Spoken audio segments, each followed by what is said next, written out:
With the presidential election of 1900, the American people made it very clear that they wanted to expand, and the United States will expand.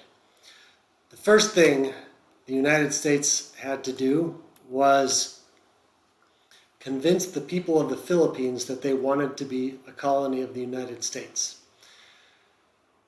One of the much lesser known wars in U.S. history, the Philippine-American War, started because the people of the Philippines had this insane idea that they should be independent.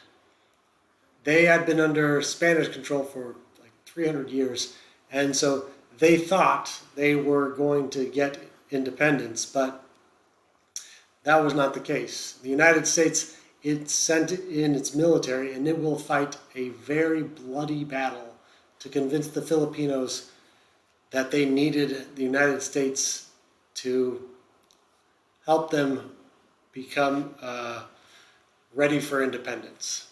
The leader of the Philippine independence movement was a guy named Emilio Aguinaldo. And he will lead the resistance. McKinley made the statement that McKinley made that represents America's position was benevolent assimilation. The U.S. comes not as invaders or conquerors, but as friends to protect the natives in their homes, their employments, and in their personal and religious rights. So, liberal internationalism, Wilsonianism. And in order to be benevolent assimilators, the United States will have to kill a whole lot of Filipinos. The Philippine-American War is incredibly brutal. There's no way to read about it or study about it without coming to the conclusion that it was horrific. And it was horrific on all sides. Overall, when there's wars like this is true in Vietnam, Iraq, Afghanistan, Korea, Philippines, the amount of casualties, so the casualty count, when you look at the soldiers, the U.S. had like a little over 4,000 dead. The Filipino revolutionaries had somewhere between 15,000 and 20,000 dead, but the civilian population, that is the group that is always has the highest death toll. The part of the population that just does not want to be involved. They're the ones that always have the worst or have the most deaths. You definitely don't have to know this, but I'll give you just one example. Some U.S. soldiers went missing, and they were found. One of them, the Filipino revolutionaries, had buried him up to his neck while he's alive. So he's buried his entire body up to his neck, and then they poured honey all over his head, and he had been eaten alive by ants. So if you can imagine how horrific it would be to be eaten alive, like down to the bone, eyes eaten out by ants. So, in turn, the United States, under a guy named General Jacob Smith, retaliated, and it was brutal. He made it very clear, I want no prisoners. I wish you to kill and burn. The more you kill and burn, the better it will please me. I want all persons killed who are capable of bearing arms in actual hostilities against the United States. He said, kill everyone over the age of 10. And so you know, I'm not making this worse. I'm not making this sound worse than it was. Smith, even at the time, was considered so brutal. He got the nickname the Monster and was court-martialed and kicked out of the military for this. So even at the time, which that is insane to be so brutal during this period of colonialism to the colonial population that you were court-martialed, but it was horrific on all sides. The war atrocities were absolutely terrible, and the United States ultimately would kill enough Filipinos that they couldn't resist. And the Philippines will remain a colony of the United States until 1946. Now, as the United States is taking the Philippines, it was very obvious to everyone that what they were really the United States was really doing was moving into China. And after all, the Philippines are only the stepping stone to China. This is a cartoon from the time. The United States wanted to get into China so it could sell steel, sell all of its goods. At the time, the Chinese were incredibly weak, and they were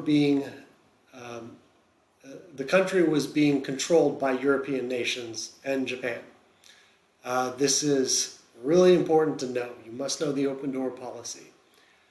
Now, unlike in Africa, the European nations weren't actually taking these as territories. They were taking what are called spheres of influence.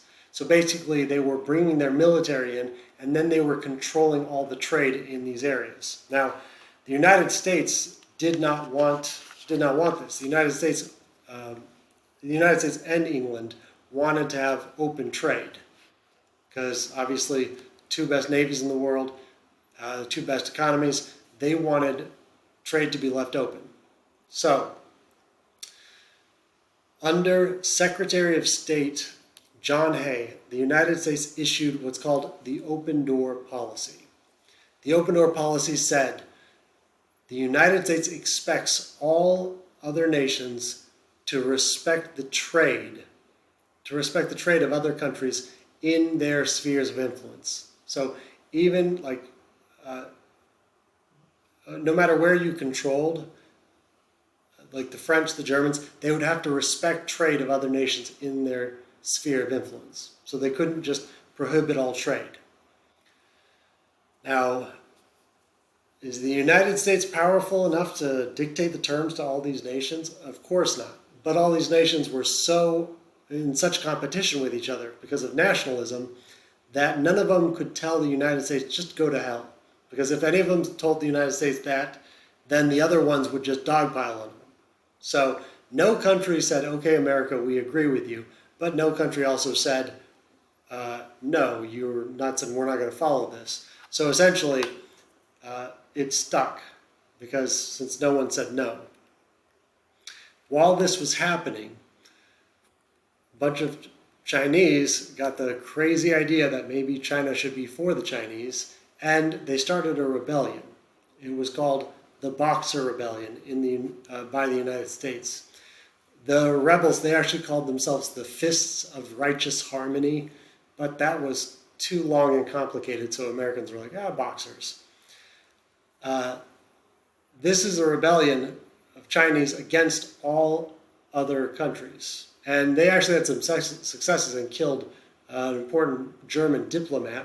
So all the other nations got together, combined their forces. This is the Germans, the British, the French, the United States, the Japanese, Italians, all the nations got together, created an alliance, and put down the Boxer Rebellion militarily. Now, while this was happening, though, there was this big military, 8 nations all get together, and they are, going and putting down the Boxer Rebellion. It became very obvious that some of the countries wanted to actually start dividing up China, kind of like they had done in Africa. So, in response to this, Hay issued the second part of the Open Door Policy, and this one is super important to know. It said, the United States expects all nations to respect the territorial integrity of China. So the United States, in its Open Door Policy, said all countries must respect trade, and all countries must respect the territorial integrity of China. So they were not allowed to take colonies. Just like with the first part of the Open Door Policy, no country explicitly said no, so the United States said, so everyone agrees with us. Now, what's really important about this and what you have to know is the United States, in this Open Door Policy, it is now committing itself to be the protector of China. And the United States started seeing itself as the protector of China. The reason this is so important is because when we get to the 1930s and Japan starts taking territories, the one area of confrontation, the one area of dispute that the United States and Japan could never negotiate past was China. The United States kept saying, get out of China. When Japan started taking it, the United States keeps saying, get out, get out, get out. And the United States is absolutely firm about that because of the open door policy. That is the area that the two countries could not negotiate past, and that will lead to Pearl Harbor. So America's open door policy, there's a direct line between America's open door policy, especially the second part, about the territorial integrity, and Pearl Harbor in the 1930s.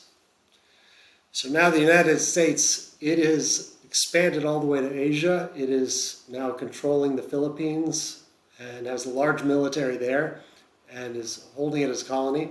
It is also it also now sees itself as the protector of China. So while this was happening, it also spread to Latin America, Central and South America. This was done especially under Theodore Roosevelt. Roosevelt, he loved big militaries, and he will bring in what's called big stick diplomacy. He said, speak softly and carry a big stick. So what he meant is have a big military, and you don't have to threaten people if you have a big military. So he is the key person to the U.S. expanding in Latin America, and it'll happen in two ways. First, Panama. The United States, well, all the world wanted a way to get from the Atlantic to the Pacific without having to go all the way around South America. And the best place to create a canal was in Panama. Now, the problem was Panama was controlled by Colombia, and Colombia did not want to sell Panama. So, Roosevelt will try to negotiate with the Colombian government. The Colombian government said no, and when the Colombian government said, no, we're not going to negotiate, we will not let you build a canal, Roosevelt was furious. And lo and behold, just a very short period of time later, the people in Panama that were living in that area, they all of a sudden decided, hey, we want to have a revolution and be independent from Colombia. And you will never guess, they had all these new fancy weapons, they had all this training, that advanced training, and well, obviously the whole revolution was made in America. Americans started it, we funded it, we armed the people, we trained the people, and we backed them. This was such an American revolution, American independence movement. America was so heavily involved that when a country declares independence, other nations, it can take a while for other nations to recognize their independence. So, for example, when the Soviet Union formed, when Russia went red in 1917, the United States didn't even recognize it as a nation until 1934.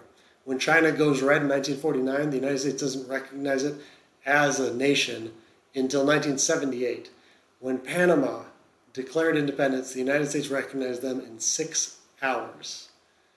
Supposedly, as the story goes, America's Secretary of State actually sent a telegram saying, should we recognize independence? And got a telegram back saying, give me 4 hours from the American general that was in Panama. So this is an American-made revolution, and it was successful. It led to the creation of the Panama Canal, which the United States would essentially control until it was given back to the people of Panama in 1999. It was so stupid. In 1999, when this happened, there's a lot of Americans that said, no, we can't give it back to the people of Panama, it's ours. There was a contract. They wrote a contract that said Panama, the United States will control it until 1999. And so that was an agreement from the beginning. You definitely don't have to know this, but it's just one of those fun facts. And I swear I've Use this at a party, and people are super entertained. If you know what a palindrome is, it is something that is spelled this same forward and backward. So like mom is a palindrome. Race car, same forward and backward. My favorite palindrome, a man, a plan, a canal, Panama. Go ahead and write it out.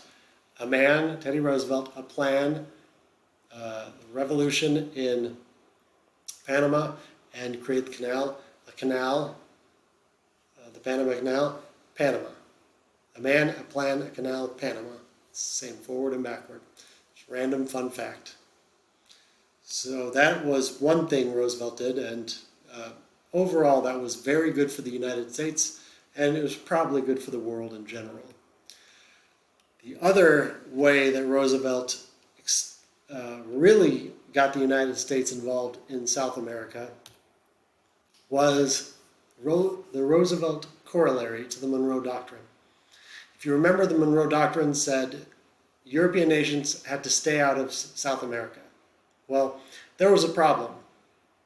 The countries in Central and South America had been borrowing money from European banks, and they borrowed so much, and they just didn't pay it back. Well, the European nations, they said, we want our money back, and so they were threatening to send their militaries in. Now, this goes against the Monroe Doctrine, but the United States obviously can't let the countries of Central and South America just get away with not paying their bills. So Roosevelt issued the Roosevelt corollary to the Monroe Doctrine, which said when there is, quote, chronic wrongdoing by countries in the Western Hemisphere, a, quote, civilized nation will step in to right those wrongs. So what he's saying is the United States is now going to act as a tax collector for the European nation. It is the civilized nations that is going to right those chronic wrongdoings. And a lot of people don't realize this, but the United States, it did. It really did. It came in and it will take over a lot of countries for long stretches of time in order to take control of their economies and repay the European nations. Again, most people do not realize that the United States took over Nicaragua from 1912 to 1933. So the United States, it is now serving as the tax collector for all of the European nations. Most Americans don't realize this happened. You know who does know about all this? The people in those countries. To them, this was a huge part of their history. Haiti, 1950, 1936. Dominican Republic, 1960, 1941. So to them, this was infuriating. To pull all this together, the United States had basically not been militarily involved, and then all of a sudden it now has colonies all over the world: Puerto Rico, Guam, Philippines. It is fighting a war in the Philippines to occupy it. The United States considers itself the protector of China, and it is involved all over Central and South America. So it went from having almost no military to having a huge, huge military. And this is how major way the federal government expands continuously during this class. One of the biggest ways is through the military. And you'll hear people say, I'm for a small government but a huge military. Those two things are incompatible. One of the most expensive things for any country to do is have a large military spread out all over the globe. It is just insanely expensive.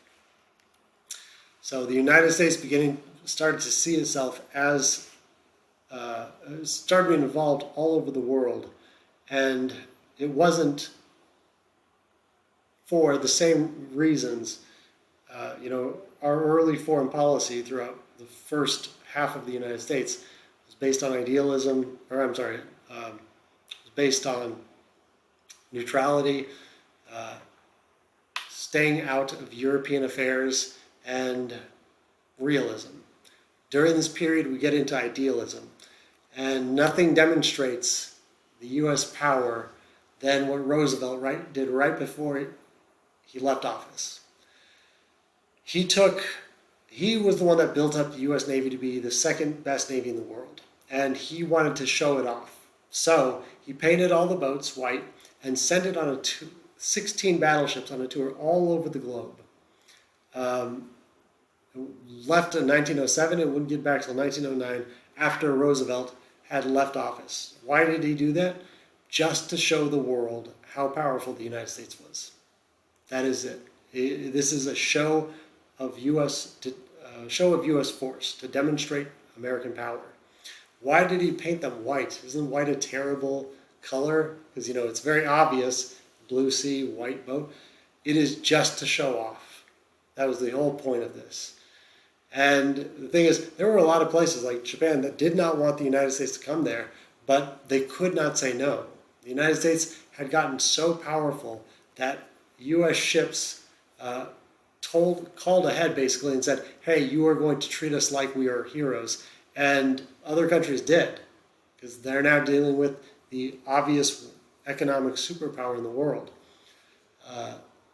That demonstrates how far the United States came in terms of its military presence all throughout the globe and its military power.